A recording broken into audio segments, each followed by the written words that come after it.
ไม่สูงค่าไม่สูงค่าไม่สูงค่าไม่สูงพี่น้องได้ทั้งเสียงเลยไม่สูงพี่น้องแห่งกันยันเมืองทั้งเสียงนี่ครับอ๋อมื้อตันวันมื้อนี้นี่ก็เป็นวันที่8เดือน2ปี2แห่งบ่ายเช้านี่ครับเนาะวันเสาร์นี่ครับอ๋อข้าเฮาเตอ่อนแต่ก็ได้เสียเขาเลยพี่ๆน้องๆเขามาเลด้วยปล่อยหมอกไหม้ที่เมืองเชียงใหม่นี่ครับ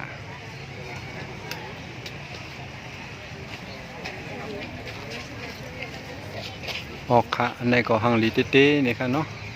ตั้งหลังบุญก็จะมีทางตั้งน้ำนี่ค่ะอ๋อขาวที่อ่อนแต่ก็เขาก็เลยด้วยนี่ค่ะอ๋อค่ะที่ในก็ที่เปิ้นปรากฏนี่ค่ะเนาะที่เปิ้นแข่งกันหมอกไหม้นี่ค่ะอ๋อมีอยู่ที่หน้าโซนโปหัดมีอยู่ที่หน้าโซนโปหัดในเมืองเชียงใหม่นั่นนี่ค่ะอ๋อในก็จะมีวันที่7ถึงวันที่9นี่ค่ะเนาะ3วัน3คืนนี่ค่ะไกลผมไม่กลัวหรอก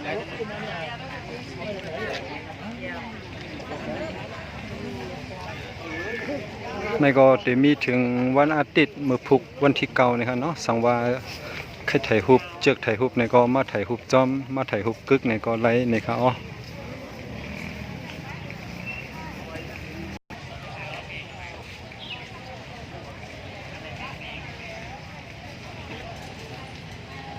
ออกค่ะคำในวันที่8นี่ก็จะมีตั้งคืนนี่ค่ะเนาะ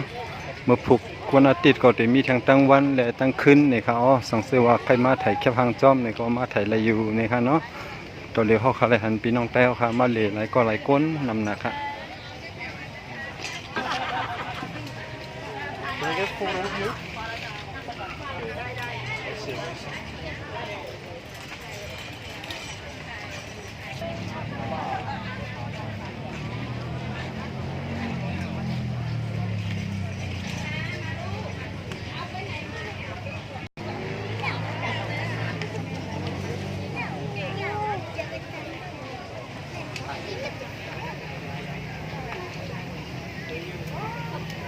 ออกค่ะดินในก็ได้เป็นพักดูเข้าส่วนปกหัดนะครับเนาะพักดูเข้าส่วนปกหัด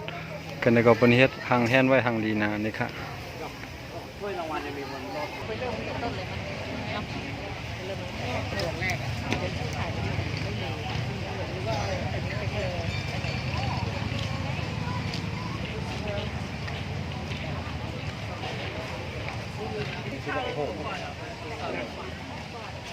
มันมานักตัวดีแล้วออกค่ะล่อว่าเส้นในบนที่เอาหมอกเฮ็ดไว้กูไม่เมียวนี่ค่ะเนาะเป็นหมอกเต้นี่ค่ะอ๋อ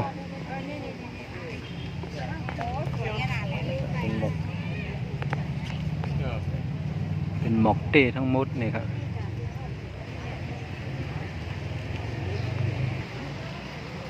ออกค่ะในก็จะเป็นอำเภอสารพีนี่ค่ะเนาะในก็จะเป็นอำเภอสารพีนี่ค่ะอันและหันอยู่สีเหลืองสีแดงเส้นที่เป็นหมอกอันเต้ทั้งหมดนี่ครับอ๋อเพิ่นเอาหมอกอันเต้เสร็จแล้วเฮ็ดไว้นี่ค่ะเนาะ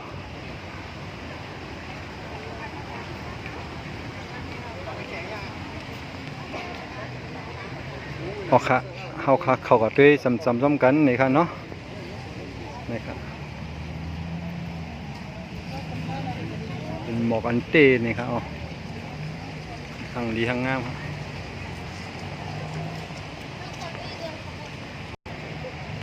กันในก็ได้เป็นอำเภอสันกำแพงนี่ครับเนาะ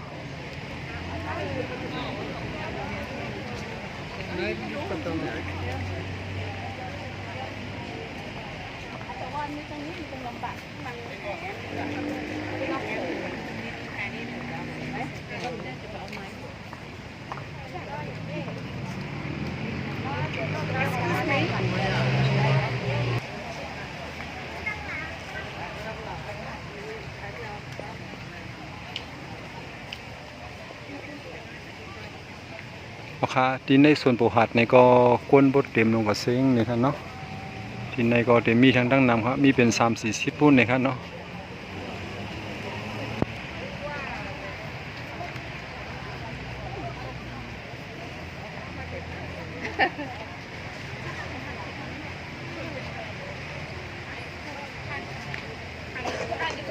ออกค่ะกำโปกังคำส่งไปมาไทยในแท่งนะครับอ๋อจนปุ่มผมมีข้าวยามนะครับเลยที่ก่อไทยนี่ที่ในโซนก่อนนะครับเนาะ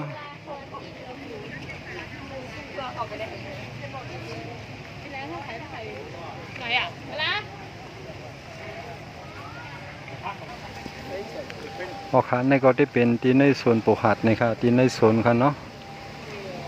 คนมาเหลีก็นำนาค่ะออกค่ะตั้งปุ่นเอาหางแฮนไว้เป็นหางแฮนไว้หมกไม้หางหลีหางงามมีนำนานี่ครับออกค่ะเพราะว่าเขาค่ะอยู่ในโขในเซด้วยกับที่ในโซนปลูกหัดนี่ก็แต่มีหมกไม้ตั้งน้ำนี่ครับเนาะเซผังน้ำจะในก็เป็นหางแฮนไว้เป็นเฮ็ดไว้เป็นหมกไม้หางหลีหางงามนี่ครับอ๋อเพราะว่าจุดไถแคบหางนี่ก็มื้อในวันเสาร์ได้มาผูกแทงวันอาทิตย์นี่ครับเนาะมีวันที่7ถึงวันที่9เดือน2ปี2เฮงไป20นี่ครับอ๋อ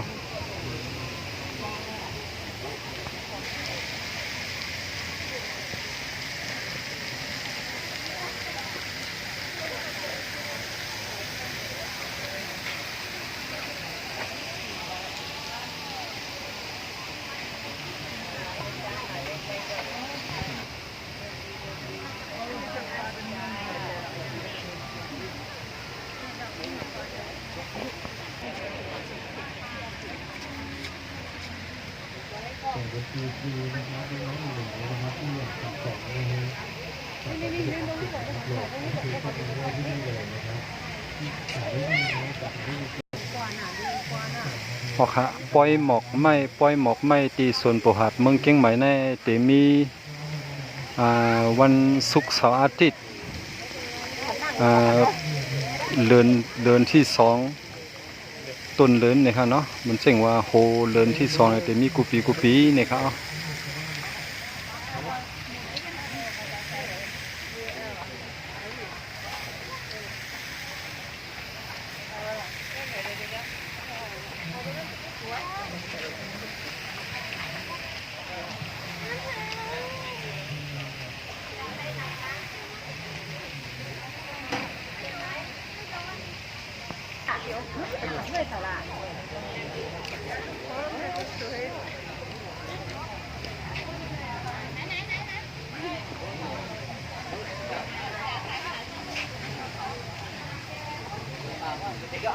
สวยแม่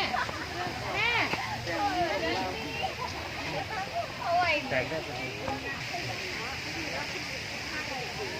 พอค่ะที่ในก็ได้เป็นหมอกที่ในกลางโซนปลูกหัดนี่ครับเนาะ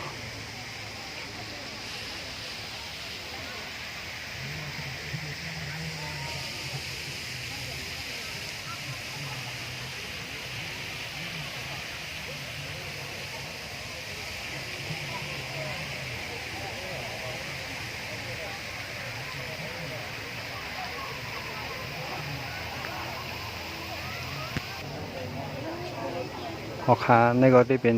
หมอกไม้อันหาหยาบได้เป็นหมอกไม้อันกาขันมันกานี่ครับเนาะตีเชือกอยู่ซ้อมตีกัดนี่ครับอ๋อในก็มีอยู่ที่ส่วนปลูกหัดก็นี่ครับเนาะ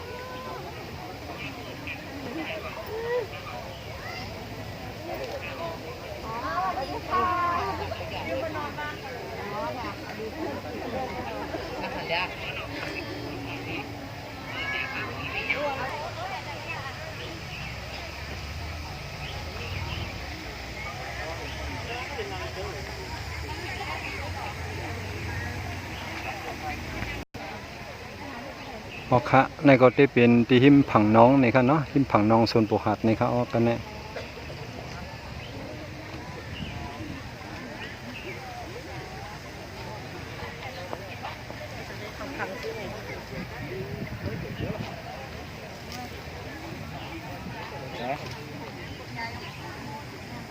เอาค่ะ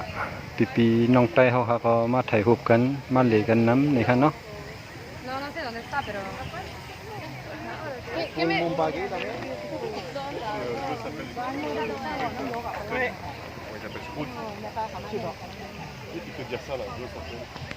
Mira, chicos. เอาค่ะทีนี้ก็บ่กลางคืนมาเนี่ยแต่มีการแข่งตั้งหังลีนางสาวกูเจ้าคือนี่ค่ะเนาะแต่มาแข่งกันตั้งหังลีตั้งเล็ดตั้งเซียวตั้งลัดตั้งจ๋าและหมกไม้กูซื้อๆนี่ค่ะอ๋อ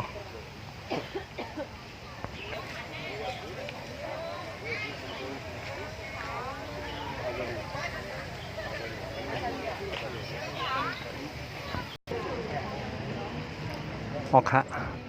พอถึงมาวันศุกร์เสาร์อาทิตย์เดือนที่2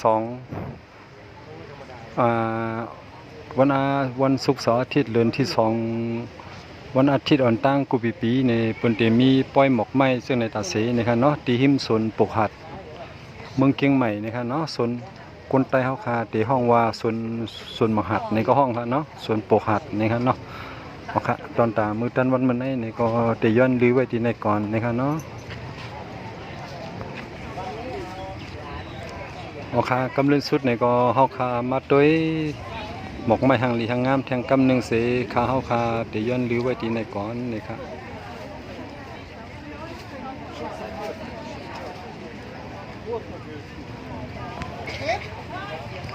อ๋อค่ะปุ่นตามือตันวันมันได้คาเฮาใส่แสนมองนี่ค่ะเนาะสุเก็บหนึ่งเวงเก่งใหม่ได้ย้อนเอาตั้งหางลีหมอกไม้ผักไว้ปันได้ก็ได้เสียเขาเลยปีน้องๆเขากูก็กูก้นกูตีกูตั้งให้เหตุการณ์คืออย่างไม่ส่งกันเสียกันนี่ครับ